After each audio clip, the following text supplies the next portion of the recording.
ஈரோடு திக்குன் மஜ்லிஸ். ஈரோடு திக்குன் மஜ்லிஸ்.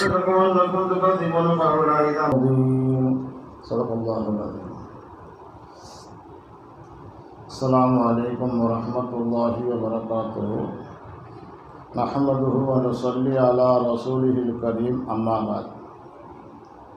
قال النبي صلى الله عليه وسلم حق المسلم على المسلم خمس: رد السلام وعيادة المريض واتباع الجنائز وإجابة الدعوة وتشمية العاطس.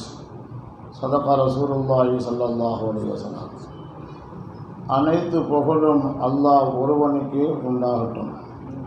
சலாத்தும் சலாமும் இல்லோத்தின் தலைவர் சையீதுல் அன்பியா ஹஜ்ரத் ரசூலுல்லாஹி ஸல்லல்லாஹு அலைஹி வஸல்லம் அவர்கள் மீதும் அவர்களின் தூய்மையான குடும்பத்தினர்கள், சத்திய சஹாபாக்கள், தாபீன்கள், தபா தாபீன்கள், முஹத்திஸீன்கள், ஃபஸீரீன்கள், முஜ்தஹிதீன்கள், இமாம்கள், ஷேகுமார்கள், உலமாக்கள், முன்னோர்கள், நம்மவர்கள் பூரா உம்மத்தின் மீது எத்தி வைத்து, யா அல்லாஹ் இவருடைய பொருட்டால் எங்களுடைய எல்லா தேவைகளையும் பூர்த்தியாக்கி எங்களை நீ கபூல் செய்வாய் யா அல்லாஹ். கண்ணியத்திற்குரிய பெரியோர்களே, சகோதரர்களே, தாய்மார்களே, அல்லாஹுடைய மாபெரும் பேரொருளால் சிஸ்தியா தரீகாவுடைய பெரியாருடைய தொடரில் உள்ள இந்த திக்ருடைய மஜ்லிஸிலே நாம் ஆஜராகிருக்கின்றோம். இந்த நேரத்தில் ஒரு ஹதீஸை மட்டும் நாம் நிறைவு கூறி நாம் மஜ்லிஸை ஆரம்பிப்போம். ஸல்லல்லாஹு அலைஹி வஸல்லம் அவர்களுடைய ஒவ்வொரு வார்த்தையும் வாசகமும் பொன்மொழியும் மனிதனை நல்வழியில் இழுத்துச் செல்லக்கூடிய மிகப்பெரிய ஆற்றல் அல்லாஹ் ஸல்லல்லாஹுடைய ஒவ்வொரு ஹதீஸுக்கும் இருக்குது. இந்த ஸல்லல்லாஹுடைய ஹதீஸுகளை படி நடப்பது என்பது இன்றைக்கு ரொம்ப அவசியமான ஒன்றாக இருக்கிறது. மக்களுடைய நிலைகள் எல்லாம் மாறுபட்டு போய் தொழுகையே என்ன என்று கேட்குற அளவுக்கு ஒரு சூழ்நிலைக்கு தள்ளப்பட்டிருக்கின்றார்கள். ஆனால் இந்த நேரத்தில் இந்த 5 விஷயங்களையும் நாம் பின்பற்றும் பொழுது அல்லாஹ் எல்லா மக்களையும் தொழுகையாளியாக, நல்ல மக்களாக அல்லாஹ் பக்கம் இழுத்து செல்லக்கூடிய ஒரு நல்ல ஒரு ஆற்றலை இந்த 5 விஷயங்களும் நமக்கு கொடுக்கின்றன. இதில் முதலாவதாக ரத்து சலாம், சலாத்திற்கு பதில் சொல்லுதல். சலாம் என்று சொன்னால் அஸ்ஸலாமு அலைக்கும் என்பது அர்த்தம். அதாவது அஸ்ஸலாம் என்று சொன்னால் சலாமுல்லாஹி அலைக்கும் அர்த்தம். அல்லாஹ்வுடைய சாந்தி உங்கள் மீது உண்டாவதாக என்று நம்மளை பார்த்து ஒருவர் சொல்வாரேயானால் அதற்கு பதில் சொல்வது நமக்கு கடமை. அலைக்கும் சலாம் சொல்வது. சரி, சலாம் சொல்வதனால என்ன பிரயோஜனம் நம்ம தெரிஞ்சுக்கணும். முதல்ல பிறரை பார்த்து நாம் சலாம் சொன்னோம்னாக்க அல்லாஹ்வுடைய சாந்தி உங்கள் மீது உண்டாகுனாக்க அது உண்டாகுதான், நிச்சயமாக உண்டாகும். நம்ம உள்ளன்போடு அதை சொல்லணும், முகப்பத்தோடு சொல்லணும். சொல்லும் பொழுது இந்த சாந்தி அவருடைய உள்ளத்தில் பட்டு அவருக்கு ஒரு மாற்றத்தை அல்லாஹ் ஏற்படுத்துகிறான். ஏன்? சலாம்ங்கிறது அல்லாஹ்வுடைய வார்த்தை, குர்ஆன் ஆயத்துக்கு என்றைக்கும் பொய்யாகாது. அது எப்படியோ அது அப்படியே போய் மக்கள் பாதிக்கும், அது போய் மக்கள் செய்யணும். அவ்வளோ பெரிய ஆற்றல் அல்லாஹ் சலாத்தை வச்சுருக்கிறான். அதனால சொல்கிறாங்க, நீ வீட்டுக்குள் நுழையும் பொழுது சலாம் சொல்லிட்டு போ, வீட்டில் இருந்த முசிபத்தாலும் ஓடி போயிடும், எதுவுமே அங்கே இருக்காது. சத்தம் போட்டு சலாம் சொல்லிட்டு போகிறான். நீ பிறகு வீட்டுக்குள்ளே போனாக்கா என்ன செய்யணும்? முதல்ல தட்டி சலாம் சொல்லுங்கிறாங்க. யாருன்னு கேட்டால் 2வது சலாம் சொல்லுங்கிறாங்க. 3வது திறந்து விட்டாக்க 3வது சலாம் சொல்லிட்டு உள்ளே போங்கிறாங்க. இது ஒரு தர்த்தீபு.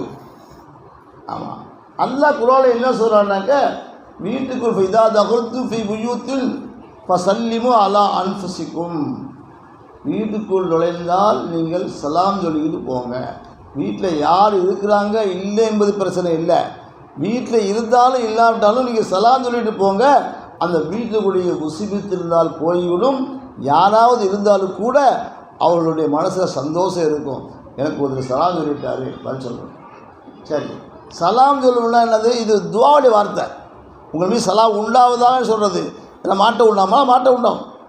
சாதாரண அல்பமான நம்ம மனிதனுடைய சேலசான வார்த்தை ஒரு மனிதனை கொண்டு அம்பு பாஞ்சு மாதிரி பாஞ்சு அவனை மாற்ற உண்டாக்குது. நம்ம பாக்கியா சாலியத்தில் ஆயிலாச்சு இருந்தாங்க. யார் வந்தாலும் ஓதி பார்ப்பாங்க, நிறைய ஓதி பார்ப்பாங்க. அவர் ஒரு கூட்டாளி பாதிரியாக ஒருத்தர் இருந்தார். அவர் தினந்தோறும் அந்த வழியே போவார். என்ன அது நம்ம பெரியவர் எப்போ தான் நம்ம கூட்டு உதவி சேர்க்கிறாரு என்னன்னு கேட்டு ஒரு நாளைக்கு அப்படின்னு சொல்லிட்டு அவர்கிட்ட ஓதி பார்த்துட்டு போவார். என்ன பெரியவரே சகோதரரே, நீங்கள் என்ன வாய்க்கில் மனைவியில் பூண்டு ஊதுறீங்க, அது சரியாயிருமா அப்படின்னு கேட்குறாரு. உடனே இவங்க என்ன செய்யணுன்னாக்க நண்பர் தான், வேண்டியவர் தான், முகப்பத்தானவர் தான். அது பார்த்துனாங்க பட போயிட்டாங்க. இந்த வார்த்தை சொன்னது தான் அவருக்கு கோவதிருச்சு. ஆனால் இல்லாததுக்கு முன்னாடி பேச முடியாது, சண்டை விட முடியாது, திட்ட முடியாது. அப்படிங்கிற மாதிரி என்னன்னாக்க மடப்பையில சொன்ன வார்த்தை உள்ளத்தில் பாஞ்சு கோவக்கலத்தை ஏற்படுத்தி அதை கண்ணெல்லாம் செவந்து போய் கையெல்லாம் விடவுக்கு ஆகிப்போச்சு. பேச முடியல. கொஞ்ச நேரம் ஜாலித்து கேட்டாங்க, சகோதரரே என் நண்பர் தான், என் மடையில் சொன்னது தப்பு தான், இல்லைன்னு சொல்லலை. ஆனால் நான் சொல்லக்கூடிய வார்த்தை ஒன்று இந்த மாற்ற பற்றியா, மடையானில் சொல்லக்கூடிய ஒரு சாதாரண ஒரு வார்த்தை உன்னுடைய உள்ளத்தை தொட்டு கண்ணெல்லாம் செவந்து போய் மிகப்பெரிய மாற்றத்தை ஏற்படுத்திருச்சே. இதுக்கு என்ன காரணம்? சாதாரண உன்னுடைய சாதாரண அல்பமான மனிதனுடைய ஒரு சப்தம் மாற்ற சொன்னாக்க உன்னையும் என்னையும் படைத்த ரப்பு அல்லாஹுடைய கலாமை சொல்லி நான் ஊதிவிட்டால் ஏன் மாற்றம் உண்டாகாது? நிச்சயமாக மாற்றம் உண்டாகும், நிச்சயமாக மாற்றம் உண்டாகும் அப்படின்னு சொல்லப்போ தான் அந்த பாதிரியை ஏற்றுட்டு போயிட்டாராம்.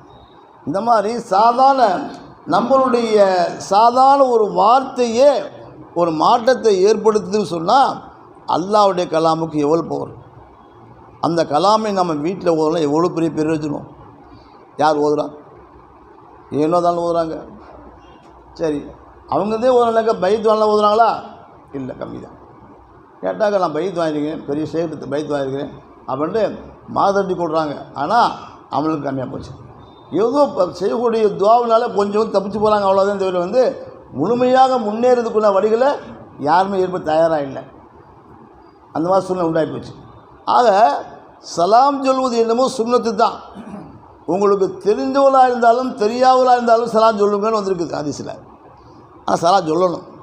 சலாம் சொல்லிட்டாக்க அதற்கு வலைக்கும் சலாம் சொல்லும் பொழுது ஒரு தொழுகையாளி மனிதர் தொழுதுட்டு வரும்போது ஒரு தொழுகை இல்லாத மனிதரை பார்த்து சலாம் அலைக்கும் ஜி அப்படின்னு சொன்னாக்க அவருக்கு சந்தோஷமாக இருக்கும்.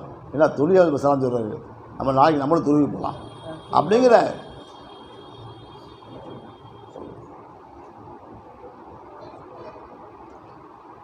ஒரு மாற்றத்தை ஏற்படுத்துறது இந்த சலாம் தான். அதனால் சலாம் சொல்லக்கூடிய பழக்கத்தை நாம் ஏற்படுத்தி கொள்ள வேண்டும். யாரை பார்த்தாலும் அஸ்ஸலாமு அலைக்கும் சொல்லணும், அலைக்கும் சலாம் தான் அது சொல்லணும். இப்படி சொல்லக்கூடிய பக்குவம் நம்மகிட்ட வந்துச்சுனாக்க அதுவே மிகப்பெரிய மாற்றத்துக்கு காரணமாகிடும். ஒன்றாவது, பையாத்துல் மறியது, நோயாளிகளை சீக்கி விடுவது. நோயாளிகளை சீக்கி விடுவதுனாக்க இன்றைக்கி எப்படியா இருந்தாக்க பணக்காராக இருந்தால் விசாரிக்க போகிறது, பதவியில் உள்ளதான் விசாரிக்க போகிறது. ஏன்னா நாளைக்கு அவருடைய தவிர தேவைக்காக ஒரு சாதாரண ஒரு ஏழை உடம்பு சரியாக போயிட்டாக்க யாரும் விசாரிக்க போகிறதே இல்லை, கண்டுக்கிறதே இல்லை. அது எப்படி சமுதாயத்தில் ஒற்றுமை கிடைக்கும், மாற்றம் உண்டாகும். ஒரு மனிதர் உடம்பு தொழில் இல்லாமல் தொழிக்கிறாரு, நோயால் வியாதியை பிடிக்கப்பட்டிருக்காரு. ஒரு தொழிலாளி போய் அவர் போய் விசாரித்து நல்ல விசாரித்து ஓதி பார்த்துட்டு நல்லா சொன்னாக்க நாளைக்கு அவர் தொழிலாளை மாறிடுவார் என்பதற்கு இதெல்லாம் ஒரு உதாரணம். ஏன் மாறி தொழிலாளி தொழில் சார்ந்து சொல்லுவாங்க, நம்மளும் செய்வோம், அந்த வேலையை செய்வோம் அப்படின்ட்டு அவருக்கு மாற்றத்தை ஏற்படுத்தும். ஒரு சாதாரண ஒரு பணக்காரர் போய் ஏழை வீட்டுக்கு போய் விசாரிச்சாக்க நம்ம பணக்காரையும் வீடு தீர்வு விட்டாங்க நம்ம போவோம். இப்போ என்ன மாற்றம்னாக்க வேண்டியவங்க வேண்டாதவங்க ஏழை பணக்கார வித்தியாசம் பார்க்காம வியாதியஸ்தரை சீக்கு விடமே செல்வோமையானால் அது மாற்றத்தை ஏற்படும். சஹாபாக்களுடைய வாழ்க்கை கேள்விப்படுறோம். எல்லா சஹாபாக்களும் இது விசாரிப்பாங்க. அபூபக்கர் ரலியல்லாஹு தஆலா வந்து யார் வீடாக பார்க்க மாட்டாங்க, போய் விசாரிப்பாங்க. நம்மகிட்ட பழக்கம் இல்லையே, என்ன செய்யுதுன்னு சொல்கிறேன் நான். பணக்காரனா ஓடுறது, பதிவு ஒன்றா ஓடுறது சாதாரண பார்க்குறது இல்லை. ஆனால் நம்ம இல்லை செய்யணும். எல்லாருமே வேண்டியவங்க வேண்டாதவங்க ஏழை பணக்காரன் பார்க்காம வியாதிஸ்தலை சீக்கிரம் செல்லும் பொழுது நல்ல வார்த்தையிலே நான் வார்த்தை கூறுவோமேனால் அவருக்கு ஆறுதலாக இருக்கு மட்டுமல்ல, அவருக்கு ஒரு தெம்பாவருக்கும் மாற்றத்தை ஏற்படுது. பையாத்துல் மறியது பத்திபாவுல் ஜனாயிஸ், ஜனாதாக்களை பின்தொடர்ந்து செல்லுதல்.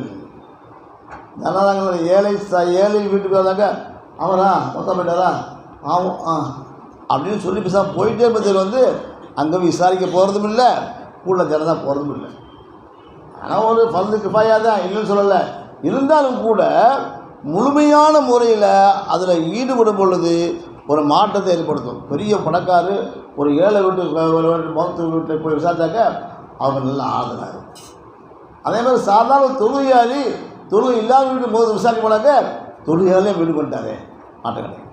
இப்படி மாற்றத்தை ஏற்படுத்துறதுக்கு காரணமாக இருக்காண்டி தான் சொல்கிறாங்க. என்ன சொல்கிறாங்க, நமக்கு வந்து பக்தி பாவல் ஜனதாக்களை பின்தொடர்ந்து செல்லுங்கள்.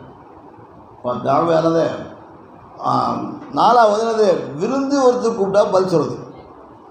விருந்து கூப்பிட்றாரு, ஒரு பணக்காரர் கூப்பிட்றாரு, வேகமாக ஓடுறோம். ஒரு ஏழை கூப்பிட்றாரு, போகிறது இல்லை. உடம்பு பார்த்துக்க அப்படி சொல்கிறதில்லை, போகிறதே இல்லை அதுக்காக. ஆமாம், எல்லாம் தாழ்வு எல்லாம் சொல்கிறது, பதில் சொல்லணும். ஏழைக்கு ஒன்று பெரியார் போகிறதில்ல, இல்லை பதில் சொல்லணும். அதாவது விருந்தை பற்றி நமக்கு நிறைய விஷயங்கள் சொல்லிகிட்டே போகலாம். நீங்கள் விருந்து மறந்து 3 நாள் சொல்லுவாங்க. ஆனால் 3 நாளில் இப்போ மாறி போயிடுச்சு. ஒரு நாள் கூட இல்லை, ஒரு நேரம் தான் விருந்துங்கிறது. அடுத்த நேரம் இருந்தாக்க சாப்பாடு மாறி போயிடுது. ஏன் காலம் இருந்தாக்க அவங்க வேலை பார்க்கறது நேரம் 10 மணிக்குது. அதுக்கு அவங்க உட்காந்து கவனிச்சுட்டு உட்காந்து சொந்த பந்தாங்க வேண்டிய வந்தாங்க சாப்பிடுவோம் அப்படின்னு சொல்லலாம். வாங்க சாப்பிடுங்க ஒரு சொல்ல கனிமாக சொல்லலாம். ஆனால் அங்கே என்னது விசேஷமாக கவனிக்க மாட்டாங்க.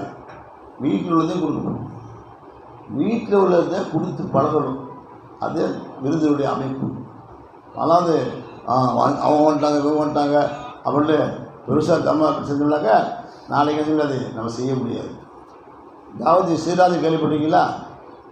தாவூது சிராஜுன்னு சொன்னாக்க ஒரு பெரிய சிராஜ் நாட்டிலேருந்து ஒரு பெரிய வைத்தியர் வருவார் அரசருக்கு வைத்தியம் பண்ணுறதுக்கு. வந்தாக்க 4 மாதம் 6 மாதம் வைத்தியம் பண்ணுவார். வைத்தியம் முடிஞ்ச பின்னாடி எல்லாம் அந்த அரசு சந்தோஷத்தில் ஒரு விருந்து விடுவார். எல்லா பெரிய பிஏபிகளாக இப்படி விருந்து விடுவார். இது அஜித்துக்கு கூப்பிடுவார், இந்த பெரிய வைத்தியம் கூப்பிடுவார். கூட சொல்லுவார், நம்ம வீட்டு விருந்து எப்படி இருக்குதுன்னு கேட்டார். அவர் சொன்னார், இதுதான் விருந்தே இல்லைன்ட்டார். ஏன் அவர் ஒரு அரசர் வந்து எப்படி இருந்திருப்பார், பல வகையான வகைகளை தெரிஞ்சு கொடுத்து கொடுத்துருப்பார். விருந்துங்கிறது அவங்களுடைய தகுதிக்கு தகுந்த மாதிரி விருந்து கொடுக்கக்கூடிய பழக்கம் ஒன்று இருக்குது. அந்த மாதிரி விருந்தக்கூடிய பழக்கம் அந்த காலத்தில் இருந்துச்சு. ஒரு பெரியாருக்கு விருந்துதாங்களாம், அதில் கேள்விப்பட்டுப்பீங்க. அவங்க வேறு பெரிய கோடீஸ்வரர். அவங்க வந்து கோசலாவில் வந்து என்னதாங்களாம் ஒரு காதிமை கூட சொல்லலாம், இந்த சாப்பாடுகள் கொடுத்துருவான், அவங்க கொண்டு கொடுத்துருவாங்க. அவன் என்ன இங்கே போனாராம், ஒரு நதியை கலந்து அங்கே அந்த வழியை போகணுமா, அந்த வழியை போகணுமா, நதியை கலந்து அந்த வழியை போகணும். அப்போ போயிருந்தாங்கன்னா அன்றைக்கு அந்த போகக்கூடிய கூலிக்கு வரக்கூடிய அந்த ஆள் வரல, நதிக்கு அந்த போகிறதுக்கு படகு வரல. என்ன செஞ்சார், திருப்பிக்கு வந்துட்டார். இப்படி அந்த படகு போகலாம் பார்த்தேன், போக முடியலை, என்ன செய்யுது கேட்டான். அப்போ அவங்க சொன்னாங்களாம், அல்லாஹ் வந்து எனக்கு நிறைய செல்வத்தை கொடுத்துருக்குறான், நான் 4 மனைவி நிக்காம முடிச்சிருக்கிறேன், 40 பிள்ளைகள் எனக்கு இருக்குது, எல்லாமே அல்லாஹ் எனக்கு கொடுத்துருக்குறான், சந்தோஷமாக இருக்கிறேன்.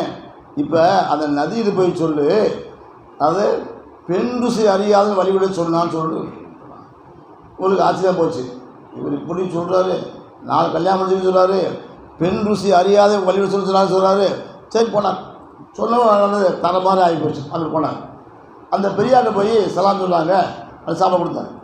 சாப்பாடு கொடுத்ததுக்கு பின்னாடி அந்த பெரியார் அந்த சாப்பாடை நல்லா ருசிச்சு சாப்பிட்டாரு. ஒரு சாப்பாடும் இங்கே இல்லாத சாப்பிட்டார், நல்லா சாப்பிட்டார். சாப்பிட்டு முடிஞ்சு தாமானம் வாங்கிட்டு அந்த நதிக்கு வர்றாரு. வந்தோடனே அவங்க பெரியவங்க சொல்கிறத அப்படி சொல்கிறாரு. இப்போ வழிவிடலை, இப்போ விட்டு போகிறாரு. சொல்கிறாரு, இப்படி சொல்லி கொடுத்தாங்க, ஆனால் அவர் சொல்வது இப்போ நடக்கலை, நான் என்ன செய்வேன்? அப்போ இவங்க சொன்னாலாம், திண்ட ருசி அறியாதவன் வழிவிட சொன்னால் வழிவிட சொல்லிட்டான். இவருக்கு ஆசையாக போச்சு, என்ன எப்படி சொல்கிறாரு அப்படின்னு சொன்னாலாம். வழி விட்டுச்சான் வந்தான். ஏன் சொல்ல வரேன்னு சொன்னாக்க, விருந்து அவங்களுடைய தகுதித்தனமாக தான் கொடுப்பாங்க எல்லாருமே. அந்த கொடுக்குறதுக்கு ஒரு விருந்து ஒரு விசேஷமாக இருக்கும் ஒன்று. சரி, இவர் கொடுத்து வந்துட்டார். வந்ததுக்கு பின்னாடி இவங்க என்ன செய்யறாங்கனாக்க, கௌசராக தான் பார்க்குறாங்க, அவரை காஞ்சி பார்க்குறாங்க. அவர் அப்படியே நிற்கிறாரு.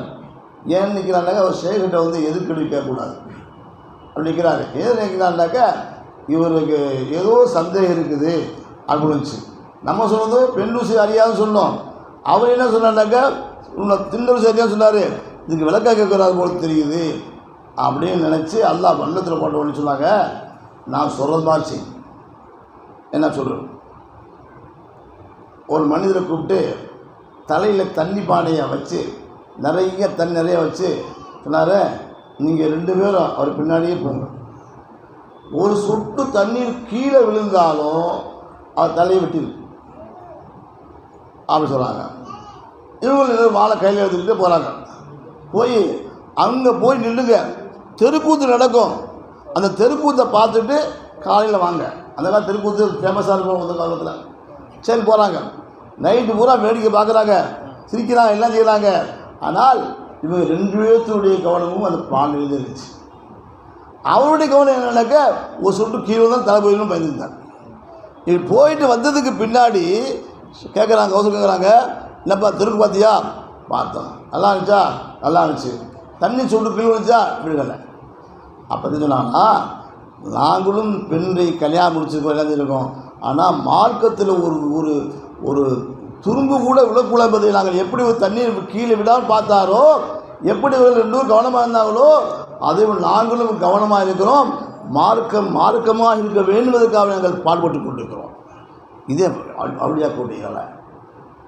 அந்த மாதிரி விருந்து மருந்தும் 3 நாள் கொண்டாலும் கூட என்னது, விருந்து கூப்பிட்டா சரி, போய் அங்கே போய் என்னது முடியலையே, என்னால் சாப்பிட முடியாது, உணவுக்கு இல்லை சொல்லிட்டு வரலாமா தேவை அதனால் நீங்கள் மறுக்கக்கூடாது.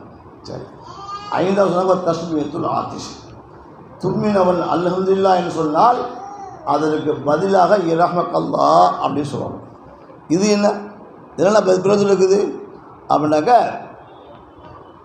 ஒரு மனிதன் தும்மும் பொழுது சொல்கிறாங்க, அவனுடைய 4 நரம்புகள்லாம் ஒரு செகண்ட் அப்படி நின்றுதான், நின்றுட்டு அப்புறம் திருப்பி அது உள்ளாகுதான், ஒரு செகண்டு தான் போயிட்டு தான். அதாக என்னுடைய உயிரை போக்கி திரும்ப உயிரை கொடுத்த ரப்பே உனக்கே எல்லா புகழும் சொல்லணுமா. சொன்னோன்னு கேட்ட உடனேயும் அதெல்லாம் இலகம் கொள்ளா அப்படின்னு சொல்லுது. இப்படி சொல்லக்கூடிய பழக்கம் இந்த 5 விஷயம் நம்மகிட்ட இருந்தால் அல்லாஹ் நம்மளை கவனிச்சுப்பான். பெரியாருடைய தொடர்புள்ள ஒரு அமைப்பு நமக்கு ஏற்படணும் அப்படின்னாக்க இந்த 5 விஷயத்திலையும் கவனமாக இருக்கணும். நிறைய பேர் எப்படி இருக்காங்க, தன்னுடைய பையத்துவானவங்களுக்கு மட்டும்தான் சார்ந்துருக்காங்க. அந்த சேகமாகவும் சரி மற்றவங்க சரி மற்றவங்க போயிடலாம். எல்லாத்துக்கும் சலாம் சொல்லணும். வேண்டியவங்க வேண்டாதவங்க தொழுகை கட்ட வரணும். இமாம் ஜமாத்தோடு 5 நேரம் தொழுகக்கூடியவங்கள் தான் பையத்துவானதுக்கு தகுதி வாங்கிக்கணும். ஏன்னா ஒரு ஓரத்துலேயே உட்காந்து உண்மையிலே கொஞ்சம் சொல்லுறதாக அதெல்லாம் ஒன்றாக முடியாது. நம்முடைய பெரியார் கூட அப்படிலாம் யாருமே இல்லை. பெரியார் ஆணிபா இருந்தாங்க, பாபாஜி இருந்தாங்க, அப்படிலாம் இல்லை. ஆக நம்முடைய அமைப்பினது அல்லாவை அடையவேன்னு சொன்னாக்க இமாம் ஜமாத்தோடு முதல்ல தொழுகையாளியாக நம்ம மாறணும். மாறி நம்ம அமல் செய்தால், கொஞ்சம் அமல் செய்தாலும் மிகப்பெரிய மாற்றத்தை உண்டாக்கலாம். எப்போ 5 நேர தொழுகை அல்லாத ஸ்பெஷலாக கொஞ்சம் அமல் செஞ்சாலும், எந்த அமல் சிறந்த அமல் சிறந்த கேட்கப்பட்டது சொல்லுவாங்க, எந்த அமலை நீங்கள் விடாமல் செய்கிறீங்களோ என்னது அதுவமுகம் இன்னும் கம்மியாக இருந்தாலும் நிரந்தரமாக செய்யணும். அஃபதுல் ஆமாலி ஆனது எந்த சேர்ந்தது அமல் சேர்ந்தனாக்க ஐயுல் ஆமாலி அஃபதுல், எந்த அமல் சேர்ந்தாக்க அதுவமுகம் இன்னும் அது கம்மியாக செஞ்சாலும் நிரந்தரமாக செய்யக்கூடிய விடாமல் செய்யணும். சொன்ன இஸ்லா தொழுவீங்களா 4 ரக்காத் விடாமல் செய்யணும். தஹஜ்ஜுத் தொழுவீங்களா விடாமல் தொழுவுங்க. இப்படி அதில் கால்மா தஸ்பீஹ் விடாமல் ஓதுங்க, கால் யாசின் ஓதுங்க, வாக்கிய ஓதுங்க. இதெல்லாம் விடாமல் செய்யக்கூடிய சின்ன அமல்கள் தான் குறைவான நேரத்தில் எடுத்து கொள்ளும். இருந்தாலும் கூட இதை நிரந்தரமாக செய்யும் பொழுது பெரிய மாற்றத்தை உண்டாகும். இந்த ஆன்மீகத்தில் அஸ்திவாரமான அமைப்பு என்னண்டாக்க கால மாலை தஸ்பீஹாத்து, காலையில் யாசின் ஓதுறது, மாலையில் வாக்கையா ஓதுறது, தஹஜ்ஜுத் தொழுகிறது, இதுதான் ஒரு நாளைக்கு ஒரு ஜுஸ் குர்ஆன் ஓதுறது, இதெல்லாம் அஸ்திவாரம் அடிப்படை. இவைகள் இருந்தால் இன்றைக்கு இல்லாவிட்டாலும் நாளைக்கு ஒரு மாற்றத்தை அல்லாஹ் கொடுத்துருவான். மிகப்பெரிய மாற்றத்தை அல்லாஹ் கொடுத்துருவான். பெரியார்களோடு சேர்த்துக்கூடிய ஒரு பக்குவத்தை அல்லாஹ் ஏற்படுத்தி கொடுத்துருவான். நம்ம போகணும் அவசியம் இல்லை, இழுத்துருவான், உள்ளே இழுத்துருவான். அதனால்னாக்க இந்த குறைவான அமலாந்தாலும் நிரந்தரமாக செய்யக்கூடிய ஒரு பக்குவத்தை நாம் விடாமல் என்றைக்காவது நாளைக்கு ஃபுல்லாக போய் செய்கிறது, அதை சோம்பேறிப்படுத்துக்கிறது, இது ஒரு பெருதும் இல்லை. என்றைக்காவது நல்லா செய்தோடனே வானத்தை பார்ப்பானா, கேவலத்தில் அடையாளம் வானத்தை பார்ப்பான். என்ன பண்ணாங்க, எங்கே வைகி வருதான், மறுபடியும் நிறைய தொழுதுருக்கும், நல்லா கிருசிலாம் அப்படின்னு பார்க்கக்கூடிய பழக்கத்தை இன்றைக்கி இருக்கிறது நிரந்தரமாக செஞ்சாலும் அல்லாஹ்வுடைய பார்வை சிறப்பு கல்வி என்றைக்கு வருமோ அன்றைக்கி வரட்டுள்ள உட்கார்ந்தாக்க அல்லாஹ் பார்க்கலாம். அதனால் நல்ல பழக்கங்களை ஏற்படுத்திக்கொள்ளும் முயற்சிகளை பண்ணுறோம். அல்லாஹ் நம்மளே கபூல் செய்வானாக, அல்லாஹ் நம்மளை ஏற்றுக்கொள்வானாக. ஆரம்பமாக ஸலவாத்து முதல் ஓதுவீங்க. அல்லாஹும்ம ஸல்லி அலா சய்யிதினா முஹம்மதின்